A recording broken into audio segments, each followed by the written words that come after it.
Hello friends good morning and welcome back to my channel. आशा करছি সবাই ভালো আছো আর আমিও খুব ভালো আছি। তো এখন বাজে হচ্ছে সকাল 8:30 মতো। এখান থেকে তোমাদের সঙ্গে নিয়ে আজকের ব্লগটা স্টার্ট করছি। আশা করছি আজকের ব্লগটা তোমাদের সবার খুব ভালো লাগবে। মোটামুটিভাবে সকালের সমস্ত কাজ সেরে আমি এখন ছাদে এসেছি। এখন ছাদে বসে একটু সময় কাটাবো। তো তার আগে কি করব, যে মাছ এনেছে আমার হাজব্যান্ড বাজার থেকে, তো মাছটা আগে বেছে ধুয়ে আসবো, তারপরে সে ছাদে একটু সময় কাটাবো। আজকে ছেলে বাড়ি আসবে। আজকে দুদিন ধরেও প্রায় বাড়িতে নেই। ও হচ্ছে দিদার বাড়ি গেছে পুজো দেখতে, মানে আমার মায়ের বাড়িতে সরস্বতী পুজো, তো সেখানে আর কি গেছে ওর ঠাম্মার সাথে। আজকে ও বাড়ি আসবে, সেই জন্য ওর বাবা ওর জন্য মাছ নিয়ে এসেছে। তো কদিন ধরে আমরা সমানে মাছ মাংস খাচ্ছি, তবে আজকে ভাবছিলাম যে থাক একটু মানে নিরামিষ করব। নিরামিষ বলতে মুসুরির ডালই করব, মানে মাছ মাংস থেকে একটু বিরত থাকবো। কিন্তু আজকে যেহেতু ছেলে বাড়ি আসতে, তো সেই জন্য আর কি ওর জন্য মাছ নিয়ে আসে। আমার ছেলে মাছ দিয়ে ভাত খেতে ভীষণ ভালোবাসে। আমার ছেলে মাংসটা খুব একটা ভালোবাসে না, তার কারণ হচ্ছে ওর দাঁতের মধ্যে ঢুকে যায় মাংস। তো সেই জন্য আর কি মাংস খেতে গিয়েও বিরক্ত প্রকাশ করে। আর আমি জানো ছোটোবেলায় মাছ খেতাম না, মাছ থেকে কাঁটা বাছার ভয়ে। তো যাই হোক, আমার ছেলের সাথে এটা একদম মানে অমিল একটা ব্যাপার। তো মাছটা এনে না রান্নাঘরের চালের পাতায় গুজিয়ে রেখে দিয়েছিলাম। আর রান্নাঘর মানেই তো কালিঝুলি, যেহেতু কাঠের রান্না হয়, কাঠের জ্বালানিতে রান্না হয়, তো সেহেতু কালি লেগে গেছে, প্যাকেটে কালি লেগে গেছিলো, সেই থেকে আমার হাতে কালি লেগে গেছে। তো যাই হোক, এদিকে আমার মাছ ধোয়া কমপ্লিট। এখন মাছটাকে সুন্দর করে ঢেকে ঢুকে রাখতে হবে, যাতে বেড়াল টের না পায়। বেড়াল যদি টের পায় তাহলে হয়ে গেল হরিবোল।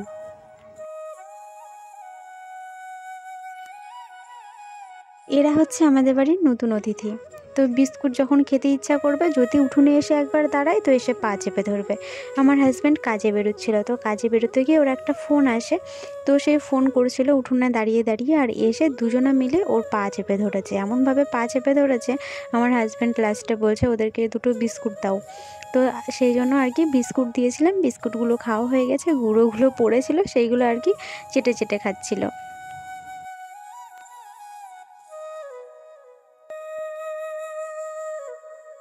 তো এখন ছাদে চলে এসেছি। তো ছাদে প্রথমে এসে তোমাদের সাথে কথা বলে তো নিচে মাছ বাছতে চলে গেছিলাম, তারপর আর দেখা হয়নি কোন গাছে কি কি ফুল হয়েছে।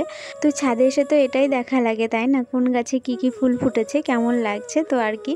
আর এটা তো পাতা ঝরার সময়, আমার সমস্ত গাছ থেকে পাতা ঝরে গেছে। এখন মনে হচ্ছে ছাদটা যেন ন্যাড়া ন্যাড়া। তো কি আর করা যাবে, আর কদিন পরে আবার সব সবুজে সবুজে চারিদিক ভরে যাবে। এখন একটু বিরক্ত লাগবে ছাদের দিকে তাকাতে। তবে আমি অনেকগুলো গাছ রিপোর্টিং করে ফেলেছি, এখনও অনেকগুলো বাকি আছে। ভার্মি কম্পোস্টটা শেষ হয়ে গেছে, তো ভার্মি কম্পোস্টটা না আনা পর্যন্ত আর তো আমি গাছ রিপোর্ট করতে পারছি না। এবারে কি করেছি, চারিদিক দিয়ে ইট রেখে তারপরে টবগুলো রেখেছি। কিন্তু ভয় একটাই, বৈশাখ জ্যৈষ্ঠ মাসের দিকে যদি ওরকম ঝড় হয়, তাহলে আমার টবগুলো উড়ে উড়ে যে কোথায় গিয়ে পড়বে তার ঠিক নেই। তার আগে আগে আমার আবার টবগুলো নিচে নামিয়ে সাবধানে রেখে দিতে হবে ঝড়ঝাপটার সময়। তো এখন তো আপাতত সৌন্দর্যের জন্য এইভাবে রাখাই যায়, সেই জন্য আর কি রেখে দিলাম। তবু এই ফাল্গুন মাসের যে হাওয়া হয়, এখনও তো সেইভাবে হাওয়াটা হচ্ছে না। যদি হয় তখন আবার ভয় টবগুলোকে নিয়ে। তো আমার হাজব্যান্ডকে বলেছি যে আর একটা করে ইটের গাঁথনি দিয়ে দিতে চারিদিকে, যাতে ঝড় আসলে আমার টবগুলো ছাদ থেকে নিচে না পড়ে যায়। ছাদের উপরে গড়াগড়ি খাক, তাতে কোনো অসুবিধা নেই। কিন্তু আমার হাজব্যান্ড বললো এখন সেটা করা সম্ভব না। তো যাই হোক, কী আর করা যাবে, ওইভাবেই রাখতে হবে।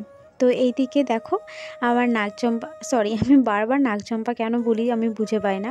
এটা হচ্ছে কাঠগোলাপ গাছ। তো এই কাঠগোলাপ গাছে কুড়ি চলে এসেছে, মানে ইনফ্লো চলে এসেছে। জানি না এটা কী কালার হবে, দেখা যাক। আর তার পাশে রয়েছে আমার বাগানের প্রজাপতি, মানে সেই লাল কাঞ্চনটা। লাল না, এটা হচ্ছে গোলাপি কাঞ্চন। তো এটার নাম আমি দিয়েছি আমার বাগানের প্রজাপতি। তো যাই হোক, এই সময়ে এর আগের বছরে কুড়ি এসেছিলো, তো 4-5টা মতো ফুল পেয়েছিলাম। তবে এখনও কুড়ির দেখা নেই, জানি না কবে কুড়ি আসবে। সেই জন্যই আর কি দেখছিলাম গাছটাকে। আর এই যে এইদিকে দেখো কত গাছ আমি রিপোর্ট করে ছাওয়াতে রেখে দিয়েছি। আর এইদিকে যে গাছগুলো এখনও রিপোর্ট হয়নি, এইদিকে সেই সমস্ত গাছগুলো রাখা আছে।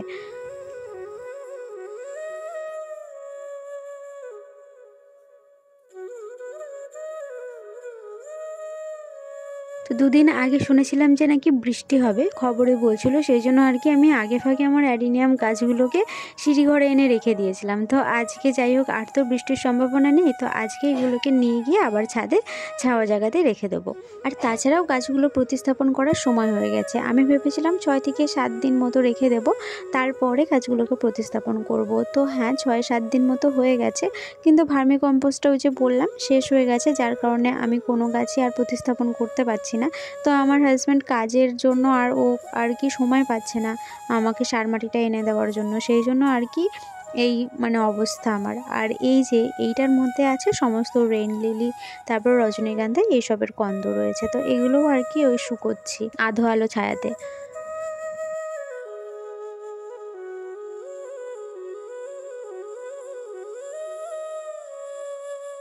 আর এইটার মধ্যে আমি খোল ভিজিয়ে রেখেছিলাম 2 দিন আগে, আর 2 দিন হবে, তারপরে পাতলা করে জলের সাথে গুলে গাছের গোড়াতে দিয়ে দেবো। আমার গাছে এই তরল সার দেওয়ার ভিডিও আছে, আমি কিভাবে দিই সেটা দেওয়ার ভিডিও আছে, মানে একটা ব্লগের মাধ্যমে, আলাদাভাবে নয়। তো সেটা যারা যারা দেখেছো তারা নিশ্চয়ই জানবা যে আমি গাছের গোড়াতে কতটুকু পরিমাণে আমি তরল সারটা দিই। এটা খোল পচা জল।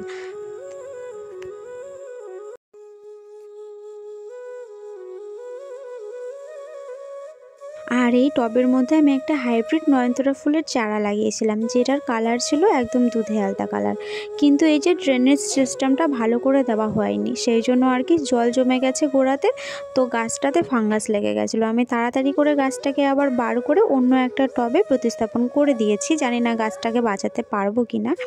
আপাতত এই মাটিতে আমি একটা হলুদ রঙের কাঞ্চন, যেটা 2 বছর বয়স আমার কাছে, কিন্তু গাছটা এখনও রিপোর্টিং করতে পারিনি, মানে প্রতিস্থাপন করিনি সেইভাবে, এইভাবেই প্যাকেটের মধ্যে রাখা আছে। গাছটার যে কী ভাগ্য, মানে কি দুর্ভাগ্য, ভাগ্য বললে ভুল হবে। তো গাছটা আজকে আমি প্রতিস্থাপন করছি। গাছটা আমি একটা রাস্তার পাশ থেকে তুলে নিয়ে এসেছিলাম চারা, তো সেই রকমই আছে, এনে প্যাকেটের মধ্যে বসিয়ে রেখে দিয়েছে, ও ওইভাবেই আছে। তো ওকে কোনো যত্ন আত্তি কিচ্ছু করিনি। তো এই 2 বছর, মানে 1.5-2 বছরই বয়স হয়ে যাবে গাছটার, যদি আমি বড় কোনো পাত্রে লাগাতাম তাহলে এতদিনে গাছটা বড় হয়ে ফুল দিতে শুরু করতো। যদিও বা এই গ্রো ব্যাগটাতে আমাকে ফুল দিয়েছে 2 বা 3টে, যদিও বা কোনো খাবার না দিই তবুও আমাকে ফুল দিয়েছে কিন্তু গাছটায়। আর ওই গাছের গোড়াতে একটা তারাগাঁদা ফুলের চারা হয়েছিল, সেটা আমি একটা ছোট্ট বোতল কাটা ছিল সেটার মধ্যে লাগিয়ে রেখে দিলাম।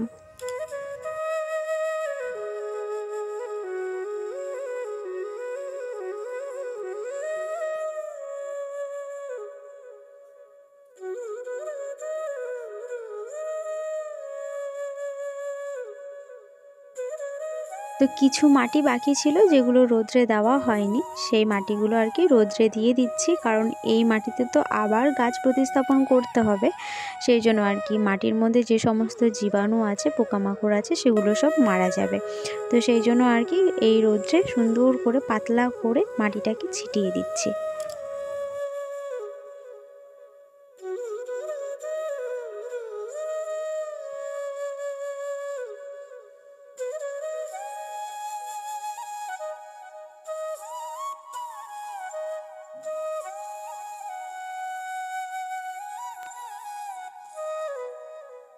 যে মাটিটা মেলে দিলাম সেটা জবার মাটি, এটাও জবার মাটি, তবে এর আগের মাটিটা চালা ছিল আর এই মাটিটা চালা নেই, এই মাটিটাও রোদ্রে দিতে হবে। আর এছাড়াও অনেক মাটি আছে যেগুলো টিনে রাখা আছে, কোথাও কাঞ্চনের মাটি, কোথাও করবী ফুলের গাছের মাটি, তো এরকম করে আলাদা আলাদা পাত্রে সমস্ত রাখা আছে। আসলে কদিন আগে শুনেছিলাম না, ওই যে বললাম যে বৃষ্টি হবে ভেবেছিলাম, তো সেই জন্য আর কি সমস্ত টিনের মধ্যে গুছিয়ে গুছিয়ে রেখে দিয়েছি, যদি বৃষ্টি হয় তখন তাড়াতাড়ি করে সমস্ত মাটিগুলো তুলতে পারবো না, ধুয়ে চলে যাবে আর কি, সেই জন্য। আর এই যে এইটা একটা আমার পঞ্চমুখী জবা, মানে ব্যাঙ্গালোর ভ্যারাইটি যে জবা হয় সেই জবা গাছের মাটি। তো 2টো গাছ রিপোর্ট করেছিলাম, আর একটা লাল কালার জবা রিপোর্ট করেছিলাম, তো সেই 2টো গাছের মাটি এখানে আছে। দেখো কত শিকড় মাটিগুলোর মধ্যে।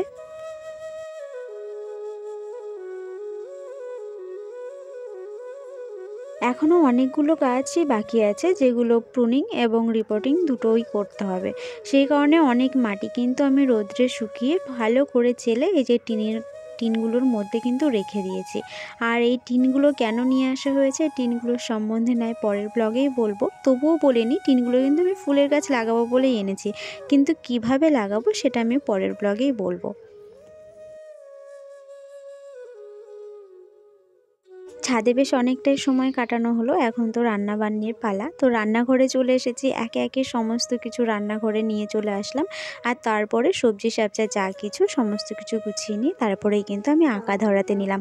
কারণ হচ্ছে পাটকাঠির জাল, তো একদিকে পাটকাঠির জাল করে আর একদিকে কোটা বাছা হয় না, সেই জন্য আর কি আমাকে সমস্তটা আগে ভাগে গুছিয়ে নিয়ে তারপরে বসতে হয়।